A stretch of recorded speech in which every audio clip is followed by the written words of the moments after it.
നിങ്ങളൊന്ന് അരൂരിൽ നിന്ന് ഒന്ന് ചേർത്തല വരെ വരാൻ എത്ര മണിക്കൂർ എടുക്കും? അരൂരിൽ നിന്ന് തുറവൂർ വരെയുള്ള ഭാഗത്തെ സ്ഥിതി എന്താണ്? നൂറുകണക്കിന് ആയിരക്കണക്കിന് ആളുകൾ വഴി കിടക്കുകയല്ലേ. ഒരു സംവിധാനവും ഒരു പകരം സംവിധാനവും ഒന്നും അവിടെ ഏർപ്പെടുത്തിയിട്ടില്ല. ഞാൻ ഇവിടെ NH-66 പൂർത്തിയാക്കുമ്പോൾ നന്നാവും, ഗംഭീരമാണ്. NH-66 പൂർത്തിയാകുന്നത് വരെ കേരളത്തിലെ ജനങ്ങൾ മുഴുവൻ ഈ കാസർഗോഡ് തൊട്ട് തിരുവനന്തപുരം വരെ ഇത് മുഴുവൻ അനുഭവിക്കണോ? ലോകത്ത് എവിടെയെങ്കിലും ഇങ്ങനെ റോഡ് നിർമ്മാണം നടക്കോ? അവർ തോന്നിയത് പോലെയാണ് ആ വർക്ക് നടത്തുന്നത്, തോന്നിയത് പോലെ. ആരും എന്തിനും ബഹളം ഉണ്ടാക്കുന്നത്? നിങ്ങൾ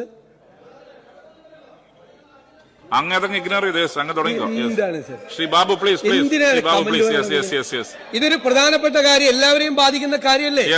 നിരന്തരമായ ജാഗ്രതയോടുകൂടിയുള്ള ഇടപെടൽ ഉണ്ടായില്ലെങ്കിൽ കേരളത്തിലൂടെ ആളുകൾക്ക് യാത്ര ചെയ്യാൻ പറ്റാത്ത അവസ്ഥയിലേക്ക് കാര്യങ്ങൾ പോവുകയാണ്.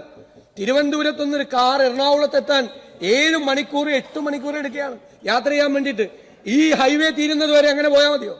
രോഗികളെ കൊണ്ട് ആംബുലൻസ് പോകുന്നില്ലേ? സുഖമില്ലാത്തവർ ആശുപത്രിയിൽ പോകുന്നില്ലേ?